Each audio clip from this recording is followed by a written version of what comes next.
Donc, nous nous trouvons toujours en Tanzanie pour ce gîte superbement organisé. Et nous allons, comme on va dire dans la continuité des messages, nous allons rester dans le livre de Esombe. Donc, dans Kanata Dinsi, nous sommes page 1098, mais dans Bible, c'est page 751, c'est Esombe 28, le chapitre 28. Et le titre c'est Un seul évangile avec un E majuscule. Oui. Nous sommes conscients, effectivement, qu'il n'y a qu'un seul évangile. Mais là, on a cette précision de l'évangile avec le E majuscule, parce que, effectivement, l'évangile va représenter un pouvoir spirituel. Et Esombe était conscient de ce pouvoir. Lui qui servait le monde occulte, parce que c'était un sorcier, mais qui a été extirpé de cela, qui a dû être nettoyé, restauré, et il va accueillir d'abord en lui-même cet évangile, parce que c'est une semence. C'est, on va dire, le premier état de la révélation par rapport à l'évangile, c'est qu'on a extirpé en Esombe les autres semences, celles du monde occulte, ce qui faisait de lui un sorcier. Et on l'a restauré, et il s'est mis à annoncer ce qu'on appelle la bonne nouvelle, c'est-à-dire l'évangile. Et il n'y a qu'un seul évangile, parce qu'il n'y a qu'une seule semence qui libère véritablement. Il n'y a qu'une seule vérité, il n'y a qu'un seul créateur, donc il n'y a qu'un seul évangile. Vous le savez, dans le monde, les religions prétendent connaître l'évangile, avoir, détenir la connaissance qui sauve. On le voit, on a beaucoup de religions, et à chaque fois qu'une religion sort, c'est le même principe. Il y a un livre, il y a une doctrine à suivre, ce que eux vont appeler l'évangile. Mais nous savons que l'évangile véritable, c'est autre chose, et Esombe va nous expliquer cela. Il dit dans le premier verset du chapitre 28, « Je m'étonne que plusieurs de ceux qui ont cru se soient détournés si promptement, entre parenthèses, prestamment, de la manifestation de la grâce de l'Oba, qui par le Verbe les a appelés en Djokisabe et en le deuxième virgule, pour passer à un autre évangile, c'est-à-dire la doctrine qui mène à la mort. Point. Donc, Esombe est très très clair. Il n'y a qu'un seul chemin véritable. Si ce n'est pas le chemin véritable, c'est le chemin qui mène au jugement spirituel. C'est le chemin qui mène à la mort, ce qu'on va appeler, ou qu'il a appelé, l'autre évangile. Donc lui, il est étonné d'abord qu'il y ait des personnes qui se soient détournées du chemin véritable, qui se soient détournées de la bonne nouvelle. Il est étonné de cela, parce que lui, en tant qu'ouvrier, il avait travaillé puissamment, comme on a pu le voir avec les révélations que le Mouledi nous a données tout à l'heure par rapport à son parcours, son début, où il s'est mis à annoncer la bonne nouvelle avec beaucoup de zèle et encore plus d'assurance que quand il servait le monde occulte, quand il servait la société des Blancs. Donc il est étonné parce que le travail qu'il a accompli, normalement, aurait dû empêcher certaines personnes de s'égarer, de se détourner. Parce que quand on fait le détour, ça veut dire qu'au début, on marchait néanmoins dans la bonne direction. Mais à un moment, il y a eu ce détour. Il y a eu quelque chose qui s'est passé et la personne s'est détournée et elle a pris le chemin qui mène à la mort, comme il le dit. Donc, il est conscient, et son bec, que quand on amène la vérité, elle doit produire quelque chose. Lui-même étant passé par là, et on va le découvrir après. Le verset 2, il nous dit ceci. Non pas qu'il y ait un autre évangile, virgule, mais il y a des corrompus qui sèment le trouble, virgule, et on va s'arrêter dans cette virgule. Parce qu'il explique qu'en réalité, il n'y a pas d'autre bonne nouvelle que la vérité. Il n'y a pas d'autre chemin, il n'y a pas d'autre créateur que l'Oba. Mais il y a des personnes en mission, ce qu'on appelle des corrompus. Qu'est-ce qu'un corrompu? Vous voyez, on est à Ouassé ici, et on connaît l'état de Ouassé notamment par rapport à la corruption. On voit ce qu'amène la corruption. On a bien dit ici, en tout cas, ils sont bien dit ici, corrompus.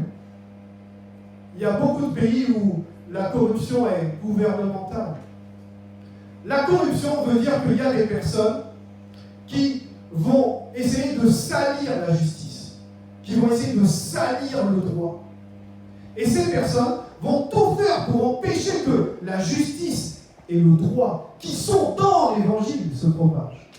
Parce que c'est ce qu'il y a dans la bonne nouvelle. La bonne nouvelle, c'est la justice, c'est le droit, c'est la restauration.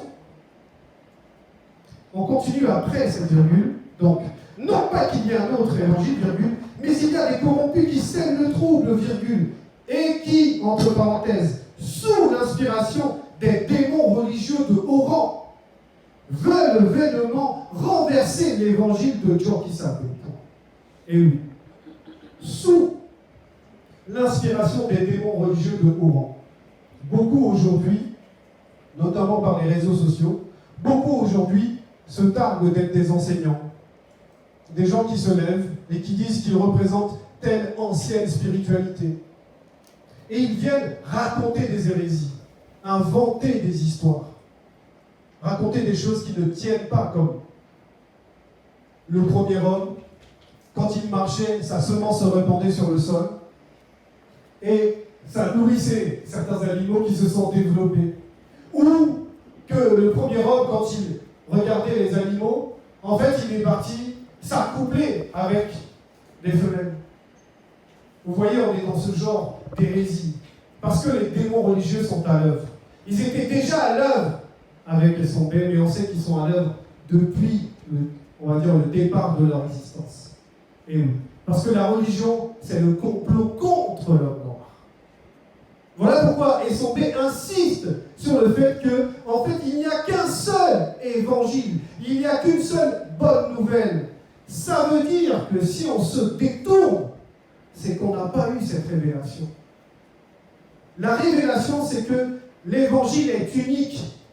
C'est pour cela qu'il n'y a qu'un seul chemin pour être sauvé.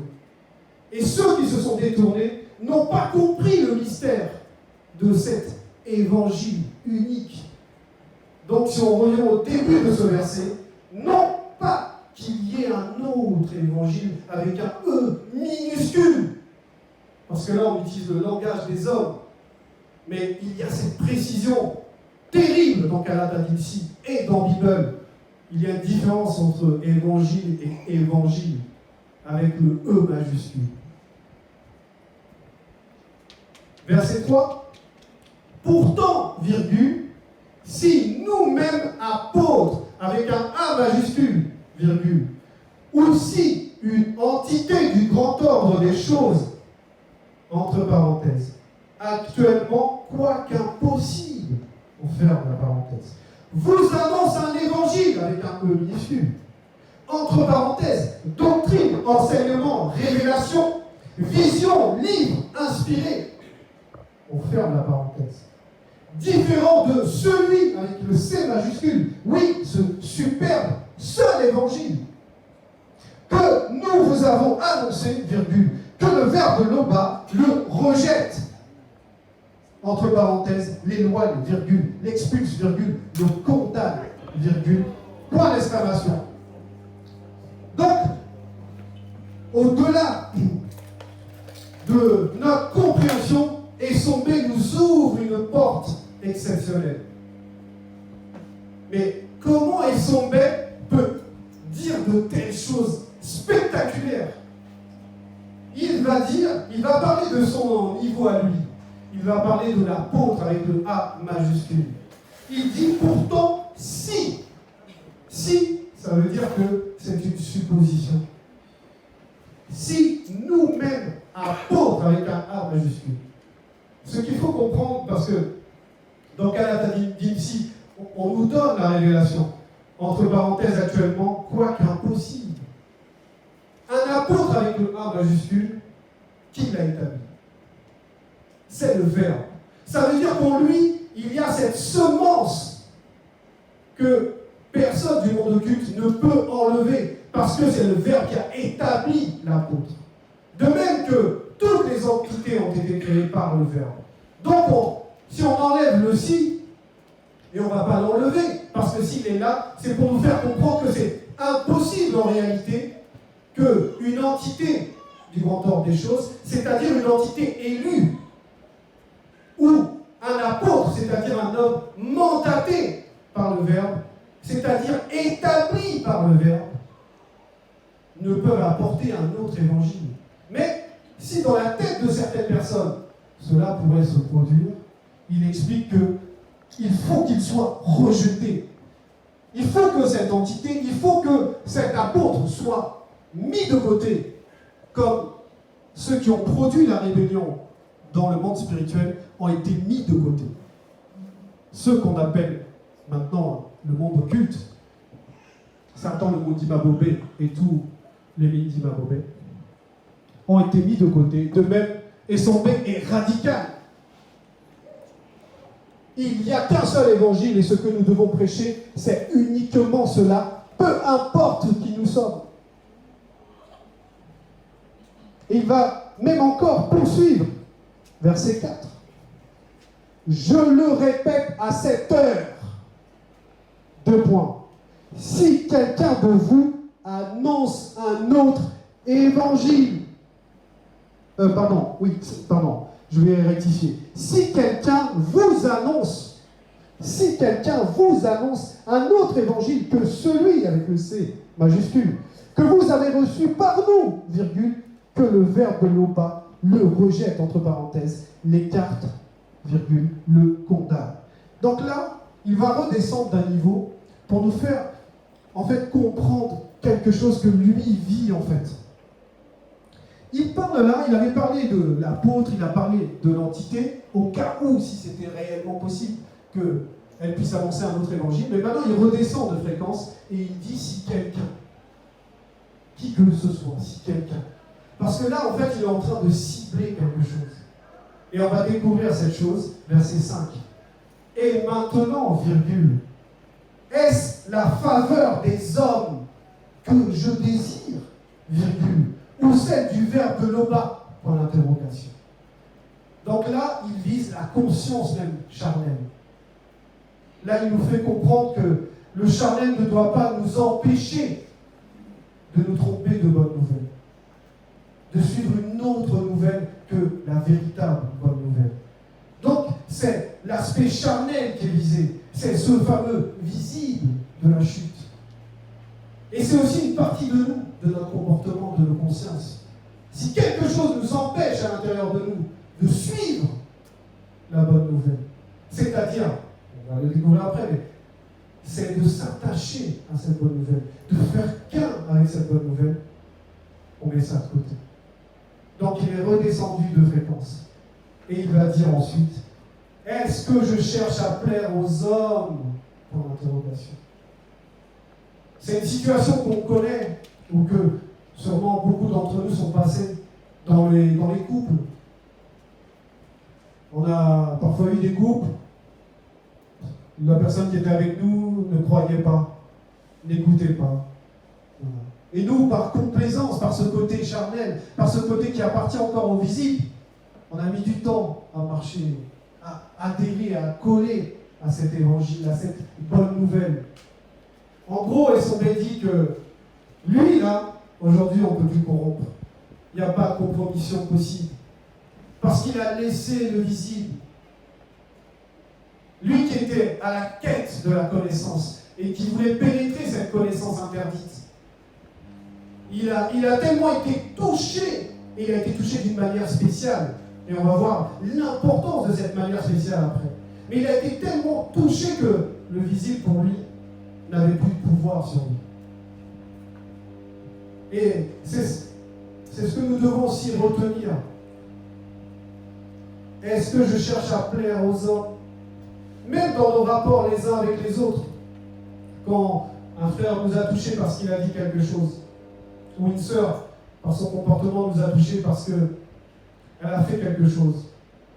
Dans notre raisonnement, il peut y avoir, moi je ne veux plus lui parler, je ne veux plus m'approcher. Il peut y avoir aussi, non, le Verbe dit dans tel livre que, voilà, si quelqu'un, un frère t'a fait quelque chose, va et parle avec amour. Dans tout ça, dans tout ce qu'on décide, est-ce qu'on cherche à plaire aux hommes, à la nature charnelle? Est-ce qu'on fait comme tous ces faux pasteurs qui vendent, on le sait, du rêve aux gens, qui leur promettent des campagnes de délivrance? J'avais une collègue qui est la femme d'un pasteur. Et cette collègue, elle me raconte une anecdote, qu'il y avait une fidèle, et que cette fidèle avait un fils qui était épileptique. Et que son fils un jour a fait une crise d'épilepsie, et il l'a emmené à l'hôpital. Et le fils est décédé en fait, de cette crise. Alors que la femme qui croyait était là, qu'il y avait la femme du pasteur qui était là, et qu'il y avait d'autres personnes qui étaient là aussi. Et la maman se disait, mais vu que je crois, pourquoi il n'est pas délivré? Pourquoi mon enfant est mort, vu que j'ai cru en cela? Et elle me racontait cela. Elle me disait ça à moi, et moi qui connais la vérité, qui sais que vous aurez beau prier, ça ne va rien changer. Qu'il faut être connecté à ce seul évangile pour que les choses puissent changer. Et c'est pas juste moi qui le dis, et son père le dit, parce que lui, il a connu un changement extraordinaire. Mais le Verbe fait grâce. Et on va découvrir cela. Si je plaisais encore aux hommes, virgule, je ne serais pas de Tchokisabe. Vous vous rendez compte? Il dit, si je plaisais encore aux hommes, parce qu'il sait que c'est derrière lui ça. Il n'est plus là-dedans. Il n'est plus dans le encore aux hommes. Il sait qu'il plaire aux hommes, ça ne l'intéresse plus. On sait que Essombé a travaillé dans la société secrète, qu'il était un agent puissant. Mais vous imaginez le retournement de situation. Quelqu'un qui va être comme l'inquisiteur du pape, qui va être comme son bras armé, qui va agir à gauche, à droite, qui va représenter l'autorité, se retourne contre le pape. Vous imaginez dans le camp du pape la destruction que ça provoque. Et il n'avait pas peur parce qu'il ne cherche plus à plaire aux hommes. Et les hommes ici, ça peut représenter cette société secrète où il avait agi, où il complotait contre les non-initiés graciés. Donc, lui, il a laissé ça. Il n'avait pas peur de son passé. Parce qu'il a connu un secret d'une puissance redoutable. C'est pour ça que même tout à l'heure, quand il parlait, il avait cité les apôtres, il avait cité même les entités. Et il dit ceci dans le verset 6. Je vous déclare, virgule, frères et sœurs, virgule, que l'évangile avec le E majuscule, qui a été annoncé par moi, Essombé, n'est ni d'un initié, virgule, ni d'un blanc, ou d'un sang mêlé, entre parenthèses, métis. Ça veut dire déjà que tout ce qu'il a fait pour le monde occulte, pour lui, c'est fini. Il n'y a qu'une seule semence en lui. Et en plus, il nous explique que ça nous vient. Cette vérité qu'il a reçue n'est pas venue de ce passé. N'est pas venue d'une personne, d'un homme physique, puisqu'on le sait, et son père n'a même pas vécu physiquement avec Koudoumane Moula. Et il dit ceci. Et je ne l'ai, avec le L majuscule, puisqu'il s'agit de cet évangile, ni reçu, ni appris d'un homme, mais par la parole transformatrice venant de Tchokisabe. Point. La parole transformatrice, ça veut dire que celui qui connaît véritablement l'évangile ne peut que changer. S'il nous avons les mêmes façons de parler que depuis 10 ans que nous sommes là, dans la bergerie. Si nous avons les mêmes façons de recevoir les réactions des autres, que ça soit une parole, que ça soit un rire, qu'il y a 10 ans, est-ce qu'il y a eu cette transformation? Parce que l'évangile transforme. C'est ce qu'il y a dans la bonne nouvelle. Moto était une bonne nouvelle. Parce que par lui, et Mouton devait se manifester le nombre reconnu. Les apôtres, ce sont des bonnes nouvelles, parce qu'ils étaient mandatés pour annoncer la bonne nouvelle. Donc eux-mêmes, comme on dirait, les entités sont des lois. Donc lui-même et son bec étaient une bonne nouvelle. Mais il nous explique la révélation puissante dans ce verset 6. C'est que ce n'est pas un homme qui l'a enseigné. Lui, il a entendu une voix. Lui, il a eu cette grâce. Parce qu'il était très avancé, on l'a vu. Dans le monde occulte, dans la société occulte, il était très avancé. Mais là, il lui fallait quelque chose qui le mette à terre. Il fallait comme cet ordinateur, il faut le rebootage complet. Pour que, à la fin, il n'y ait qu'une seule image qui apparaisse. Un seul évangile, une seule semence. Et lui avait eu cette grâce-là, ce niveau de grâce-là, que c'est par la voix, et dans cette voix, ça a tout changé. Pas besoin de voir. Et on pourrait prendre cet exemple, nous qui pouvons voir, on va dire plus souvent que les Tanzaniens, notre Mouledi, mais on sait que eux, ils avancent à grands pas. Ils sont rentrés dans cette conscience collective. Parce que ce qui nous freine, c'est que la routine emmène l'inaction. Quand on s'habitue à quelque chose, au final, ça devient moins intense. Mais Essambé nous dit ici que si réellement on considère le seul évangile, c'est-à-dire si réellement on prend en compte que dans cet évangile, il y a la puissance qui nous permet de nous transformer, parce qu'il ne faut pas se mentir, on veut tous changer. Que ce soit telle sœur qui veut maigrir, parce que ça fait 2 ans qu'elle va à la salle et tout, mais ça ne fonctionne pas. Même si on fait beaucoup d'efforts, on en fait avec notre force en fait. Mais il y a quelque chose qui doit se produire par le Verbe. Et ça, on ne peut le connaître que si on fait ce que Essambé fait, on se maintient dans l'adhérence. C'est pour ça que dans le passage là, il dit bien, est-ce que je cherche à plaire aux hommes par l'interrogation? Si je plaisais encore aux hommes, ça veut dire qu'il n'est plus attaché à ça. Lui, il est attaché au Verbe. Il a cette semence pleine. C'est pour ça qu'un seul évangile, on le sait, il n'y a que cela qui peut sauver celui qui croit. Il n'y a pas d'autre bonne nouvelle. La bonne nouvelle est unique. C'était le message. Si vous avez des questions, on vous écoute.